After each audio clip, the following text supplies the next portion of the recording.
ನಮಸ್ಕಾರ, ನಾನು ನವೀನ್. ಇದು ಫಸ್ಟ್ ಶೋ ಕನ್ನಡ. ಮರಳಿ ಮನಸ್ಸಾಗಿದೆ ಸಿನಿಮಾ ಬಗ್ಗೆ ಮಾತಾಡ್ತಾ ಇದ್ದೀವಿ. ಈಗ ಆ ಸಿನಿಮಾದ ನಿರ್ದೇಶಕರು ನಾಗರಾಜ್ ಸರ್ ಇದ್ದಾರೆ, ಮಾತಾಡ್ಸೋಣ. ಸರ್ ನಮಸ್ಕಾರ. ಸರ್ ನಮಸ್ತೆ ನವೀನ್, ಹೇಗಿದ್ದೀರಾ? Super super. ನಾನು ಚೆನ್ನಾಗಿದ್ದೀನಿ ಸರ್. ಫೈನಲಿ ಸಿನಿಮಾ ರಿಲೀಸ್ ಆಗ್ತಾ ಇದೆ. ಸೊ ಹೇಗೆ ಅನಿಸ್ತಿದೆ ಸರ್ ನಿಮಗೆ? ಏನು ಅನಿಸ್ತಿದೆ ಅನ್ನೋದು ವರ್ಣಿಸೋಕ್ಕೆ ಪದಗಳು ಸಿಗ್ತಿಲ್ಲ, ಆದರೂ ಹೇಳ್ತೀನಿ. ತುಂಬ ಜವಾಬ್ದಾರಿ ಜಾಸ್ತಿ ಆಗಿದೆ ಅನಿಸುತ್ತೆ. ಯಾಕಂದರೆ ನಿಮಗೆ ಗೊತ್ತಿರೋಂಗೆ ನಮ್ಮದು already paid premier shows start ಆಗಿ ಆಯ್ತು. ಈಗ ಒಂದು 15 ಡೇಸ್ ಪುತ್ತೂರು, ಉಡುಪಿ, ಬೆಂಗಳೂರು, ಮತ್ತು ಇವತ್ತು ಬೆಂಗಳೂರು ಮಾರ್ನಿಂಗ್ ಶೋ ಆಯಿತು. ನಾಳೆ ಪೇಯ್ಡ್ ಪ್ರೀಮಿಯರ್ ಶೋ ಇದೆ, 12ನೇ ತಾರೀಕು ಬರ್ತಾ ಇದ್ದೀವಿ. ಬಟ್ ಎಲ್ಲ ಶೋಸಲ್ಲೂ ಅದ್ಭುತವಾದ ರಿಯಾಕ್ಷನ್ಸು, ಆ ಎಮೋಷ್ನಲ್ ಫೀಡ್ಬ್ಯಾಕ್ಸು, ಆಮೇಲೆ ಕ್ಯಾರೆಕ್ಟರ್ಸ್ಗಳು ಜನಕ್ಕೆ ಕನೆಕ್ಟ್ ಆಗಿರೋ ರೀತಿ, ಆಮೇಲೆ ಅವರು ಬಂದು ನನಗೆ ಆ ಕತೆ ಬಗ್ಗೆ ಹೇಳ್ತಾ ಇರೋದು, ಇವೆಲ್ಲ ಕೇಳಿದಾಗ ಒಂದು ಕಡೆ ಒಂದು ಸ್ವಲ್ಪ ತುಂಬ ಜವಾಬ್ದಾರಿ ಬಂದುಬಿಡ್ತಲ್ಲಪ್ಪ ಅನಿಸುತ್ತೆ. ಆಮೇಲೆ ನೆಕ್ಸ್ಟು 12ನೇ ತಾರೀಕಿಂದ ಥಿಯೇಟ್ರಲ್ಲೂ ಮತ್ತೆ ಜನ ಬಂದಬೇಕು, ಈ ರಿಯಾಕ್ಷನು ಅವ್ರುಗಳಿಗೆ ರೀಚ್ ಆಗಬೇಕು. ಆಮೇಲೆ ಆ ಥಿಯೇಟ್ರಲ್ಲಿ ಫುಲ್ ಆಗಿದ್ದು ಮತ್ತು ಆ ಜನದ ಬಾಯಲ್ಲಿ ರಿಯಾಕ್ಷನ್ ಕೇಳಬೇಕು. ಸೊ ಈ ಕಡೆ ಮಿಕ್ಸ್, ಆ ಕಡೆಯಿಂದ ಜವಾಬ್ದಾರಿ ಜಾಸ್ತಿ ಆಗಿದೆ, ಈ ಕಡೆಯಿಂದ ಎಕ್ಸೈಟ್ಮೆಂಟ್ ಜಾಸ್ತಿ ಆಗಿದೆ. So over all I am very happy. Okay, ಅದೇ ಸರ್, ಲವ್ ಸ್ಟೋರಿ ಸಿನಿಮಾ ನೋಡಿದವರು ಪ್ರೀಮಿಯರ್ ಶೋದಲ್ಲಿ ಏನು ಇಷ್ಟಪಡ್ತಾ ಇದ್ದಾರೆ? ಎಮೋಷನ್ಸ್ ಇಷ್ಟಪಡ್ತಾ ಇದ್ದಾರೆ, ಅಥವಾ ಸಾಂಗ್ಸ್, ಅಥವಾ ಪರ್ಫಾರ್ಮೆನ್ಸಾ, ಡೈರೆಕ್ಷನ್, ಏನು ಇಷ್ಟಪಡ್ತಾ ಇದ್ದಾರೆ ಜನ? ನವೀನ್, ನಾನು ಡೇ ಒನ್ನಿಂದ ಹೇಳ್ಕೊಂಬಂದಾನೆ. ಮೂವಿ ನಮ್ಮದು ಫಸ್ಟ್ ಪೋಸ್ಟರ್ ಬಿಟ್ಟಾಗಿಂದಾನೆ ಮರಳಿ ಮನಸ್ಸಾಗಿದೆ, feeling never ends. But it's not a love story, but you fall in love ಅಂತ. ಅಂದರೆ ಜನ ಅಂದ್ಕೊಳ್ತಾರೆ ಇಬ್ಬರು ಹೀರೋಯಿನ್ನು ಹೀರೋ ಇದ್ದಾಗ ಇಟ್ಸ್ ಮಾಮೂಲಿ ಒಂದು ಯಾವುದೋ ಒಂದು ಲವ್ ಸ್ಟೋರಿ ಇರಬೇಕು, ಕಾಲೇಜ್ ಸ್ಟೋರಿ ಇರಬೇಕು, ಏನೋ ಒಂದು ವಿಲನ್ ಬರ್ತಾನೆ, ಅಪ್ಪ ಅಮ್ಮ ವಿಲನ್ಸ್ ಆಗ್ತಾರೆ, ಏನೋ ಒಂದು. ಬಟ್ ಈ ಮೂವಿಲಿ ಕತೆನೇ ಮೇನು. ಕತೆಗೆ ಈ ಪಾತ್ರಗಳು ಹೋಗ್ತವೆ, ಬಟ್ ಎಲ್ಲೂ ಇದು ಟ್ರಯಾಂಗಲ್ ಲವ್ ಸ್ಟೋರಿ ಅಲ್ಲ, but it's an emotional journey. But ಇದು ಒಂದು ತುಂಬ ಹೊಸ ಕತೆ ಫಾರ್ ಕನ್ನಡ ಇಂಡಸ್ಟ್ರಿ. ಅಂದರೆ ಈ ಥರ ಕತೆಗಳು ಬೇರೆ ಥರ ರೀತಿಯಲ್ಲಿ ಬಂದಿದೆ, ಬಟ್ ಈ ಥರ ನಾವು ಬ್ಲೆಂಡ್ ಮಾಡಿ ಹೇಳಿರೋದು ಮತ್ತು ಹೊಸ ಒಂದು ಕಾನ್ಸೆಪ್ಟ್ ಇಟ್ಕೊಂಡು ಕತೆ ಮಾಡಿರೋದು ತುಂಬ ವಿರಳ. ತುಂಬ ಅಂದರೆ ತುಂಬ ವಿರಳ. ಬಟ್ ಅದು ಟಚ್ ಮಾಡಿದ್ರೆ ಬಿಟ್ಟರೆ ನಮ್ಮ ಥರ ಎಲಾಬ್ರೇಟೆಡ್ ಆಗಿ ಅದನ್ನು ಎಕ್ಸ್ಪ್ಯಾಂಡ್ ಮಾಡಿ ಒಂದು ಮೂವಿ ಮಾಡಿಲ್ಲ. ಸೊ ಆ ವಿಚಾರದಲ್ಲಿ ಒಂದು ಹೆಮ್ಮೆ ಮತ್ತು ಖುಷಿ ಏನಿದೆ ಅಂದರೆ, ಇದು ತುಂಬ ಸೆನ್ಸಿಟಿವ್ ಟಾಪಿಕನ್ನು ಎತ್ಕೊಂಡಿದ್ದೀವಿ ನಮ್ಮ ಮೂವಿ ಸಬ್ಜೆಕ್ಟಲ್ಲಿ. Basically it's a content oriented movie. ಆ ಒಂದು ಎತ್ಕೊಂಡು ಆ ಸಬ್ಜೆಕ್ಟನ್ನ ಜನ ಇಷ್ಟು ಅಕ್ಸೆಪ್ಟ್ ಮಾಡ್ಕೊಂಡಿರೋ ರೀತಿ, ಅಂದರೆ ಸೋಫಾರ್ ನಾನು ಪೇಯ್ಡ್ ಪ್ರೀಮಿಯರ್ ಬಗ್ಗೆ ಅಂತ ಹೇಳ್ತಾ ಇರೋದು. ಸೊ ಖುಷಿಯಾಗತ್ತೆ ಅಟ್ಲೀಸ್ಟು, ಯಾಕಂದರೆ ಅದು ತುಂಬ, ಅದು ನಂದು ಡೆಬ್ಯೂ ಡೈರೆಕ್ಷನ್ನು. ಆಮೇಲೆ ಇದಕ್ಕೆ ಡೈಲಾಗ್ಸು, ಕತೆ ನಂದೆ, ಚಿತ್ರಕಥೆ, ಆಮೇಲೆ ತುಂಬ ಜವಾಬ್ದಾರಿಗಳಿತ್ತು. ಲಿರಿಕ್ಸ್ ಮಾಡಿದ್ವಿ, ಕೆಲವು ಸಾಂಗ್ಸ್ಗಳಿಗೆ ನಾನು ಮಾಡಿ, ನನ್ನ ಕೋ ಡೈರೆಕ್ಟ್ರು ಆಶಿತ್ ಅವ್ರು ಮಾಡಿದ್ದಾರೆ, ಕೆ ಕಲ್ಯಾಣ್ ಸರ್ ಮಾಡಿದ್ದಾರೆ. ಸೊ ಆಮೇಲೆ ನಂದು ಮ್ಯೂಸಿಕ್ ಡೈರೆಕ್ಟ್ರು ವಿನು ತುಂಬ ಸಾಥ್ ಕೊಟ್ಟಿದ್ದಾರೆ. ಸೊ ಒಂದು ಜವಾಬ್ದಾರಿ ಜಾಸ್ತಿ ಇದ್ದು ಮಾಡಿ, ಮತ್ತು ಈ ಥರ ಕಂಟೆಂಟನ್ನು ನಾವೆಲ್ಲ ಮಾಡಿ ತಂದು ಆಡಿಯನ್ಸ್ ಮುಂದೆ ತೋರಿಸಿದಾಗ ಅವ್ರ ರಿಯಾಕ್ಷನ್ ನೋಡಿದ್ಮೇಲೆ, ಅಬ್ಬಾ, ನಾವು ಈ ಎಫರ್ಟ್ ಏನು ಹಾಕಿದ್ವಲ್ಲ, ಒಂದು ಒಳ್ಳೆ ಚಿತ್ರನ ಜನಕ್ಕೆ ತೋರಿಸ್ಬೇಕು, ನಮ್ಮ ಇಂಡಸ್ಟ್ರಿಗೆ ಈ ಥರದೊಂದು ಕತೆ ತರಬೇಕು ಅನ್ನೋದು ಒಂದು ಪ್ರಯಾಣ ಐತಲ್ಲ ನಮ್ಮದು. ಆ ಪ್ರಯಾಣಕ್ಕೆ ಜನ ಕೊಟ್ಟಿರೋದು ಒಂದು ಉಡುಗೊರೆ ಅಂತ ನಾನು ಭಾವಿಸ್ತೀನಿ. ಬಟ್ ನನಗೆ ಆ ಉಡುಗೊರೆ ದೊಡ್ಡ ರೀತಿಯಲ್ಲಿ 12ನೇ ತಾರೀಕು ರಿಲೀಸ್ ಆದಮೇಲೆ ಮತ್ತೆ ನಮ್ಮ ಕರ್ನಾಟಕಾದ್ಯಂತ ಜನ ನೋಡಿ ಅವರು ಕೊಡೋ ಮಾತುಗಳು ಅಥವಾ ಅವ್ರು ಕೊಡೋ ಫೀಡ್ಬ್ಯಾಕ್ಗಳು, ಅದು ದೊಡ್ಡ ಉಡುಗೊರೆ, ಅಥವಾ ಅದೇ ನನ್ನ ಜೀವನಕ್ಕೆ ಒಂದು ದೊಡ್ಡ ಗಿಫ್ಟ್ ಆಗಬಲ್ಲದು ಅನ್ನೋ ಒಂದು ಆಶಾಭಾವನೆಯೊಂದಿಗೆ ಕಾಯ್ತಾ ಇದ್ದೀನಿ ನವೀನ್. ಅಷ್ಟೇ ನಾನು ಹೇಳಬಲ್ಲೆ at this moment. Okay sir, ಇವಾಗ ನೀವು ನಿರ್ದೇಶಕರಾಗಬೇಕಂತ ಅನಿಸಿದ್ದು ಯಾಕೆ? ಮತ್ತು ನಿಮ್ಮ ತಯಾರಿ ಹಿಂದೆ ಯಾರಾದ್ರ ಜೊತೆ ವರ್ಕ್ ಮಾಡಿದ್ದಾಗಲಿ ಇನ್ನೊಂದಾಗಲಿ ಹೆಂಗಿತ್ತು ಸರ್ ಜರ್ನಿ?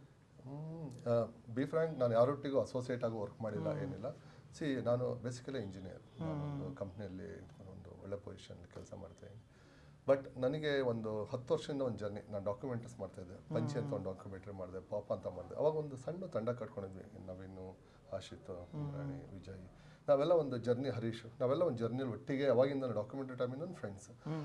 ಮಾಡ್ತಾ ಮಾಡ್ತಾ ಮಾಡ್ತಾ ಬಂದಾಗ ನಮಗೆ ಅನಿಸಿದೆ ಏನಂದರೆ, ನಾನು ಯಾವಾಗಲೂ ಒಂದು ಮಾತು ಹೇಳ್ತಾ ಇರ್ತೀನಿ ಜನಕ್ಕೆ, ಯಾರಾದ್ರು ಸ್ವಿಮ್ಮಿಂಗ್ ಮಾಡಬೇಕು ಅಂದರೆ ನೀರಿಗೆ ಇಳಿಬೇಕು. ಹೌದೌದು. ಬುಕ್ ಓದಿ ನಾನು ಸ್ವಿಮ್ ಮಾಡ್ತೀನಿ ಅಂದರೆ ಬುಕ್ ಓದಿ ಕಾಲನ್ನು ಬಡಿ, ನೀರಲ್ಲಿ ಹೋಗಿ ಕಾಲು ಬಡಿಯೋದ್ಬಾರ್ದು. ನೀನು ನೀರಿಗೆ ಇಳಿದು ಫಸ್ಟ್ ಬಿಸಿನೀರ ತಣ್ಣೀರ ಹೇಗಿದೆ ಅಂತ ನೋಡಿ ಅಲ್ಲಿ ಸ್ವಿಮ್ ಕಲಿಬೇಕು. ಅಂದರೆ ಒಂದು ಮೂವಿ ಡೈರೆಕ್ಷನ್ ಆಗ್ಬೋದು, ಯಾವುದೇ ವಿಚಾರನ ಆಗ್ಬೋದು, ಆ ವಿಚಾರಕ್ಕೆ ನಾವು ಅಲ್ಲಿ ಹೋಗಿ ಕೆಲಸ ಮಾಡಿದಾಗಲೇ ಅದ್ರದ್ದು ಡೆಪ್ತ್ ಗೊತ್ತಾಗುತ್ತೆ. ಹಾಗೆ ನನಗೂ ಅಷ್ಟೇ, ಈಗ ಶಾರ್ಟ್ ಮೂವೀಸ್ ಅಥವಾ ಡಾಕ್ಯುಮೆಂಟ್ರೀಸ್ ಮಾಡಬೇಕಾದ್ರೆ ನಮ್ಮ ಕಲಿಕೆಗೆ ಮಾಡ್ತಾಯಿದ್ವಿ. ಬಟ್ ಮೂವಿ ಅಂತ ಬಂದು ತುಂಬ ದೊಡ್ಡ ಜವಾಬ್ದಾರಿ ಇತ್ತು. ಯಾಕಂದರೆ ಇದು ಕ್ಯಾನ್ವಾಸೇ ದೊಡ್ಡದು. ಈ ಕತೆಗೆ ತುಂಬ ಮ್ಯೂಸಿಕಲಿ ಹೋಗ್ತಾ ಇದ್ದೀವಿ, ಆಮೇಲೆ ತುಂಬ ಸೆನ್ಸಿಟಿವ್ ಕತೆ ಬೇರೆ, ಆಮೇಲೆ ತುಂಬ ಡಿಫ್ರೆಂಟ್ ಲೊಕೇಶನಲ್ಲಿ ಶೂಟ್ ಮಾಡ್ತಾ ಇದ್ವಿ. ಹಾಗಾಗಿ ತುಂಬ ಪ್ಲ್ಯಾನಿಂಗ್ ಇತ್ತು. Because basically our team we did A very good planning. ಆಮೇಲೆ ಪ್ರತಿಯೊಂದು ವಿಚಾರದಲ್ಲಿ ಮ್ಯೂಸಿಕಲಿ ಹಿಂಗೆ ಹೋಗಬೇಕು, ಆಮೇಲೆ ಸಿನಿಮಾಟೋಗ್ರಫಿ ಈ ಲೆವೆಲ್ ತರಬೇಕು, ಆಮೇಲೆ ಕತೆ ಡೈಲಾಗ್ಸ್ಗಳು ಹಿಂಗೆ ಹೋಗಬೇಕು, ಯಾಕಂದರೆ ಈ ಥರ ಒಂದು ಜವಾಬ್ದಾರಿ ಈ ಥರ ಕಂಟೆಂಟ್ ಮೂವಿಗೆ ಡೈಲಾಗ್ಸ್ ತುಂಬ ಮ್ಯಾಟ್ರ್ ಆಗುತ್ತೆ. ಸೊ ಅದು ಈಗ ಮಾಸ್ ಮೂವೀಸ್ಗೆ ದೊಡ್ಡ ದೊಡ್ಡ ಹೀರೋಗಳು ಹೇಳೋ ಡೈಲಾಗ್ಸೇ ಬೇರೆ ಇರುತ್ತೆ.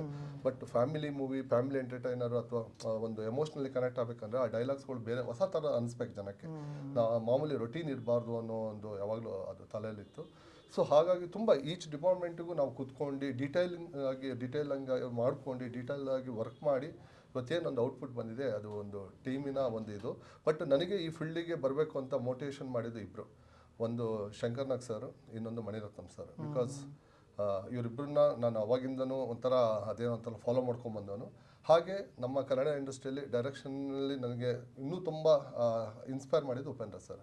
ಸೊ ಹೇಳಿದಲ್ಲ, ಇವ್ರು 3 ದಿಗ್ಗಜರ ಒಂದು ನಿರ್ದೇಶನ ನೋಡಿದಾಗ, ಯಾಕಂದ್ರೆ 3 ಜನ ವಿಭಿನ್ನ ಡೈರೆಕ್ಟರ್. ಶಂಕರ್ನಾಗ್ ಅವ್ರದ್ದು ಸ್ಪೀಡ್ ಇಷ್ಟ, ಉಪೇಂದ್ರ ಸರ್ ಅವ್ರದ್ದು ಅದು ಗೊತ್ತು, ಅವ್ರ ಬಗ್ಗೆ ಹೇಳಂಗೆ ಇಲ್ಲ. ಹಾಗೆ ನಮ್ಮ ಮಣಿರತ್ನಂ ಸರ್ದು ವೆರೈಟಿ ಆಫ್ ಮೂವಿಯೇ ಬೇರೆ ಥರ ಇರುತ್ತೆ. ಬಟ್ ಈ 3 ಜನ 3 ಥರ ಡೈರೆಕ್ಟರ್ ಆದರೂ ತುಂಬ ನಮ್ಮ ಕಲಿಯೋರಿಗೆ ತುಂಬ ಒಂಥರ ಅವರೆಲ್ಲ ಒಂಥರ ಏನೋ ಅಂತಾರಲ್ಲ, ಅಪಾರವಾದ ಕಲಿಕೆಗೆ ಸಿಗುವ ಒಂದು ಏನೋ ಅದು ಪದ ಸಿಗ್ತಿಲ್ಲ ನನಗೆ. ಬಟ್ ಅಷ್ಟು ಅವರಿಂದ ಕಲಿಯೋಕ್ಕೆ ನಮಗೆ ತುಂಬ ಸಿಗುತ್ತೆ. ಯಾಕಂದರೆ ನಮ್ಮಂಥ ಹೊಸ ನಿರ್ದೇಶನ ಮಾಡೋರಿಗೆ ಅವರಿಂದ ನಾನು ಇನ್ಸ್ಪೈರ್ ಆಗಿ ಇವತ್ತು ಒಂದು ನಿರ್ದೇಶನ ಮಾಡೀನಿ ಅಂತ ಹೆಮ್ಮೆಯಿಂದ ಹೇಳ್ಕೊಳ್ತೀನಿ.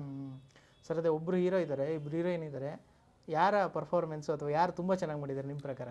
ಸರ್, ನೀವು ಎಂಥ ಕ್ವಶನ್ ಕೇಳಿದ್ರಿ ಗೊತ್ತಾ ಸರ್? ನಿಮಗೆ ಮದುವೆ ಆಗಿದೆ? ಎಸ್, ನನ್ನ ಮದುವೆ ಆಗಿದೆ. ಮಕ್ಕಳಿದ್ದಾರೆ ಸರ್, 2-3 ಮಕ್ಕಳಿದ್ದಾರೆ ಅಂದ್ಕೊಳ್ಳಿ. ಸರ್, ನಿಮ್ಗೆ ಯಾವ ಮಗು ಇಷ್ಟ ಅಂದ್ಬಿಟ್ರೆ ನಾನು ಹೇಳ್ತೀನಿ. ಬಟ್ ಓವರ್ ಆಲ್ ಮೂವಿಯಲ್ಲಿ ಇಲ್ಲ, ಒಂದು ಮಗು ಹಾಡು ಚೆನ್ನಾಗಿ ಹೇಳುತ್ತೆ, ಒಂದು ಮಗು ಕ್ರಿಕೆಟ್ ಚೆನ್ನಾಗಿ ಆಡುತ್ತೆ, ಆ ಥರ ಇರುತ್ತಲ್ಲ. ನಾನು ಹಂಗೆ ಹೇಳ್ಬೇಕು ಅಂದರೆ, ನಮ್ಮ ಹೀರೋ ಇಡೀ ಮೂವಿಗೆ ಜೀವ ಕೊಟ್ಟಿದ್ದಾನೆ. ಅಂದರೆ ಅವ್ನು ನನಗೆ ಕಮಿಟ್ಮೆಂಟ್ ಕೊಟ್ಟಿದ್ದಾನೆ. ನಂದು ಒಬ್ಬಳು ಹೀರೋಯಿನ್ನು ಒಂದು ಪಾತ್ರಕ್ಕೆ ಜೀವ ಕೊಟ್ಟಿದ್ದಾಳೆ, ಇನ್ನೊಂದು ಹೀರೋಯಿನ್ನು ಆ ಪಾತ್ರನ ಬೇರೆ ಲೆವೆಲಿಗೆ ತೊಗೊಂಡೋಗಿದ್ದಾಳೆ. ಸೊ ಹಾಗಾಗಿ ನನಗೆ 3 ಪಾತ್ರಗಳು ತುಂಬ ವೈಯಕ್ತಿಕವಾಗಿ ನನಗೆ ಇಷ್ಟ ಆಗ್ತಾರೆ. ಯಾಕಂದರೆ ನಾನೇನೋ ಒಂದು ಕಲ್ಪನೆ ಮಾಡಿದ್ನಲ್ಲ ಒಂದು ಕತೆಗೆ, ಕ್ಯಾರೆಕ್ಟರ್ಗಳು, ಆ ಕಲ್ಪನೆನ ಅವರು they try to live it, ಅಂದರೆ ಅವರು ಜೀವಿಸ್ಯಾರೆ. ಅದಕ್ಕೆ ನಾನು ಯಾವತ್ತೂ ಥ್ಯಾಂಕ್ಫುಲ್ ಆಗಿರ್ತೀನಿ. They did a great job in my movie. Okay sir, ಅದೇ ಇವಾಗ ಡೈರೆಕ್ಟರ್ ಅಂದರೆ ತುಂಬ ಟೈಮ್ ಕೇಳುತ್ತದೆ, ತುಂಬ ಸಮಯ ಕೇಳೋ ಜಾಬ್ ಅದು.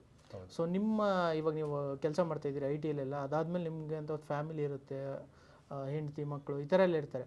ಅದ್ರ ಜೊತೆಗೆ ಸಿನಿಮಾಗೆ ಟೈಮ್ ಕೊಡಬೇಕು ಅಂತ ಕೊಟ್ಟಾಗ ಅವ್ರ ಸಪೋರ್ಟ್ ಎಲ್ಲ ಹೆಂಗಿತ್ತು, ಮತ್ತು ಬಿಟ್ಟಿರಬೇಕಾಗಿದ್ದು ಅದೆಲ್ಲ ಹೆಂಗಿತ್ತು ಸರ್? ಆ್ಯಕ್ಚುಲಿ ಸರ್, ನಿಜವಾಗ್ಲೂ ಇದು ತುಂಬ ಒಳ್ಳೆಯ ಕ್ವಶನ್ನು. ನಾನು ಈ ಮೀಡಿಯಾ ಮುಖಾಂತರ ನನ್ನ ವೈಫು, ನನ್ನ ಫ್ಯಾಮಿಲಿಗೆ, ನನ್ನ ಮಕ್ಕಳಿಗೆ ತುಂಬ ಥ್ಯಾಂಕ್ಸ್ ಹೇಳ್ತೀನಿ. Because they are very supportive and very cooperative and they understood me well ಅಂತ ಅಂದ್ಕೊಳ್ತೀನಿ. ಯಾಕಂದರೆ I blessed such A family I got. ಯಾಕಂದರೆ ಈ ಜರ್ನಿ ಅಷ್ಟು ಸ್ಮೂತ್ ಆಗಿಲ್ಲ ಸರ್. ಯಾಕಂದರೆ ನೀವು ಹೇಳ್ದಂಗೆ ವರ್ಕಿಂಗ್ ಲೈಫ್ ಬೇರೆ ಇರುತ್ತೆ, ಅಲ್ಲಿ ಅಷ್ಟೇ ಜವಾಬ್ದಾರಿ ಇರುತ್ತೆ.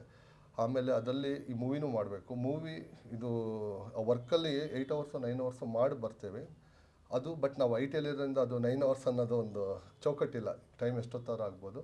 ಬಟ್ ಮೂವಿಗೆ ಅನ್ನೋದು 24 ಅವರ್ಸು ಸಾಲಲ್ಲ.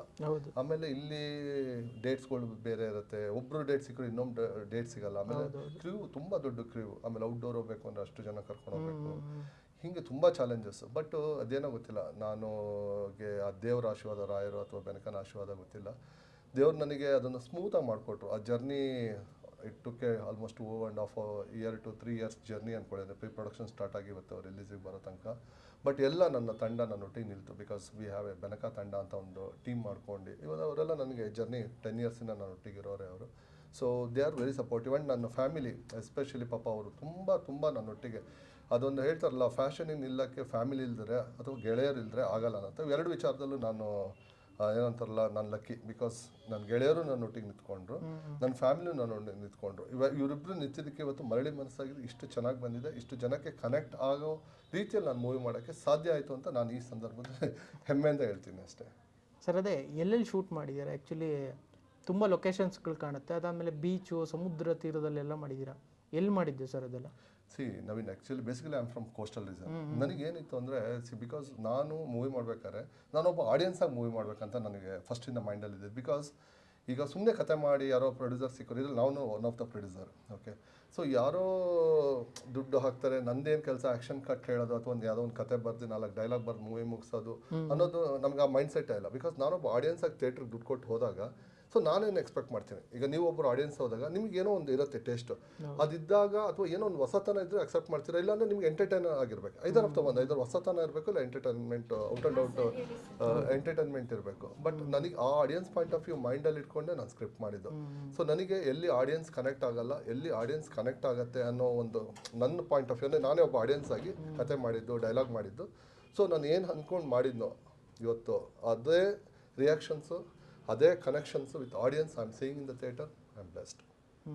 ಸೊ ಅದನ್ನು ನಾನು ಹೇಳ್ತೀನಿ. ಆಮೇಲೆ ಬೀಚಸ್ಗಳು ಲೊಕೇಶನ್ಗೋಸ್ಕರನೇ ನಾವು ಒಂದು 12 to 15 ಡೇಸು ಒಂದು ಟೂರ್ ಮಾಡಿದ್ವಿ. ನನ್ನ ತಂಡ, ನವೀನು, ನಾನು, ಆಶಿತು, ವಿಜಯ್ ಎಲ್ಲ ಒಂದು ಟೂರ್ ಮಾಡಿದ್ವಿ. ಅಂದರೆ ಯುನಿಕ್ ಲೊಕೇಶನ್ಸ್ ಇರಬೇಕಂದ್ರೆ ಮೂವಿಲಿ ಬಂದಾಗ ಮೊನ್ನೆ ಈ ಮೂವಿಲಿ ನೋಡಿದ್ವಿ, ಆ ಮೂವಿಲಿ ನೋಡಿದ್ವಿ ಹೇಳ್ಬಾರ್ದು. ಯಾಕಂದರೆ ನಮ್ಮ Karnataka such a beautiful state. ಎಂಥಂಥ ಅದ್ಭುತ ಲೊಕೇಶನ್ಸ್ ಇದ್ದಾವೆ ಅಂದರೆ ನಾವು ಹುಡುಕರು ಅದೇ ಹೇಳ್ತೀವಲ್ಲ, ಇಲ್ಲಿ ಬಿಟ್ಟು ಎಲ್ಲೆಲ್ಲ ಹೋಗ್ತೀವಿ ಶೂಟಿಗೆ. ನಾನು ಹೇಳೋದು ಅಷ್ಟು ಅದ್ಭುತವಾದ ಲೊಕೇಶನ್ ಇದೆ, ಆ ನೋಡೋರು ಕಣ್ಣು ಸರಿ ಇರಬೇಕು ಅಂತ ದೊಡ್ಡವ್ರು ಹೇಳ್ತಾರೆ. ಅಂದರೆ ಸೌಂದರ್ಯ ಎಲ್ಲ ಕಡೆ ಇದೆ. ನೀವು ಇಲ್ಲೇ ನೀವು ಚೆನ್ನಾಗೂ ತೋರಿಸ್ಬೋದು, ಕೆಟ್ಟದಾಗೂ ತೋರಿಸ್ಬೋದು. ಅಂದರೆ ಈ ಬ್ಯಾಕ್ಗ್ರೌಂಡಲ್ಲಿ ನೀವು ಏನು ಬೇಕು ಆಟ ಆಡ್ಬೋದು. ಅಂದರೆ ನಿಮ್ಮ ಕ್ಯಾಮ್ರಾಮನ್ ಹಾಲೇಶ್ ಅವರಿಗೆ ಥ್ಯಾಂಕ್ಸ್ ಹೇಳಬೇಕು, ಹಾಗೆ ನನ್ನ ಮ್ಯೂಸಿಕ್ ಡೈರೆಕ್ಟರ್ ವಿನುಗೆ, ಎಡಿಟರ್ ಹರೀಶ್ ಕುಮಾರ್. ಯಾಕಂದರೆ ನಾನು ಇವೆಲ್ಲ ಪ್ಲಾನ್ ಮಾಡ್ದೆ, ಪಾಪ ದೇ ಆರ್ ವೆರಿ ಸಪೋರ್ಟಿವ್. ಆ ತಕ್ಕಂಗೆ ಮ್ಯೂಸಿಕ್ ಬರಬೇಕು, ಆ ಲೊಕೇಶನ್ ತಕ್ಕಂಗೆ. ಆಮೇಲೆ ನಾನು ಕೋಸ್ಟಲ್ಲು, ಆಮೇಲೆ ನಮ್ಮ ದಾವಣಗೆರೆ, ಆಮೇಲೆ ಬ್ಯಾಂಗ್ಳೂರು, ಆಮೇಲೆ ನಮ್ಮ ಚಿಕ್ಕಮಂಗ್ಳೂರು, ಕಳಸ. ಸೊ ತುಂಬ ಲೊಕೇಶನ್ಸ್ನ ಐಡೆಂಟಿಫೈ ಮಾಡಿ ಬಂದು ಅದ್ರದ್ದು ಪರ್ಮಿಷನ್ ತೊಗೊಳ್ಳೋದು ತುಂಬ ಚಾಲೆಂಜಸ್ ಇತ್ತು. ಬಿಕಾಸ್ ಆಫ್ ಕೆಲವು ಕಡೆ ಈ ಚಿಕ್ಕಮಂಗ್ಳೂರಲ್ಲೆಲ್ಲ ಪರ್ಮಿಷನ್ಸ್ ಈಸಿಯಾಗಿ ಸಿಕ್ಕಿಲ್ಲ. ಬಟ್ ಅದೇನೋ ಗೊತ್ತಿಲ್ಲ, ನಮ್ಮ ಒಳ್ಳೆ ಕೆಲಸಕ್ಕೆ ದೇವ್ರ ಸಹಾಯ ಇರುತ್ತೆ ಅನ್ನಂಗೆ ಅದೆಲ್ಲ ಪರ್ಮಿಷನ್ ಸಿಕ್ತು. ಅಂದ್ಕೊಂಡಂಗೆಲ್ಲ ಶೂಟ್ ಆಯಿತು. ಸೊ ಇವತ್ತು ಔಟ್ಪುಟ್ ನೋಡ್ತಾ ಇದ್ದಾಗ ನಮಗೆ ಖುಷಿ ಆಗುತ್ತೆ. ಜನ ತುಂಬ ಹೊಳ್ತಾ ಇರೋದೇ ಆ ಲೊಕೇಶನ್ಸ್ ಯೂನಿಕ್ ಆಗಿದೆ. ಸೊ ನಾವು ಗೆದ್ವಿ ಅಲ್ಲಿ. ಯಾಕಂದರೆ ಆ ಲೊಕೇಶನ್ಸ್ ಅವರಿಗೆ ನೋಡಿದಾಗ ಅದಕ್ಕೆ ಚೆನ್ನಾಗಿ ಅನಿಸ್ದಾಗ next time they will think about go to those locations. And it's ನಮ್ಮ ಟೂರಿಸಮ್ಗೂ ಆ್ಯಡಪ್ ಆಗುತ್ತೆ. ಇವತ್ತು ಯಾವುದೋ ಬ್ಯೂಟಿಫುಲ್ ಲೊಕೇಶನ್ನ ಮೂವಿ ಮುಖಾಂತರ, ಇವಾಗ ಫಾರ್ ಎಕ್ಸಾಂಪಲ್ ಒಂದು ಮೂವಿಯಲ್ಲಿ ಜೋಗ ತೋರಿಸಿದ್ರು, ಆಮೇಲೆ ಎಲ್ಲರೂ ಜೋಗಕ್ಕೆ ಜಾಸ್ತಿ ಹೋಗಕ್ಕೆ ಸ್ಟಾರ್ಟ್ ಆದರು. ಇವೊಂದು it's a famous, world famous ಇದ್ರು.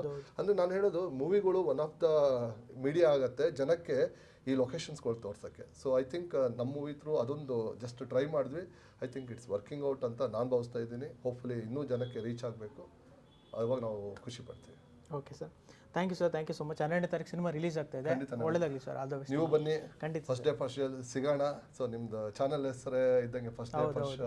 ನವೀನ್, ನಿಮಗೂ ಒಳ್ಳೆಯದಾಗಲಿ. Thank you sir, thank you sir, thank you so much. Thank you.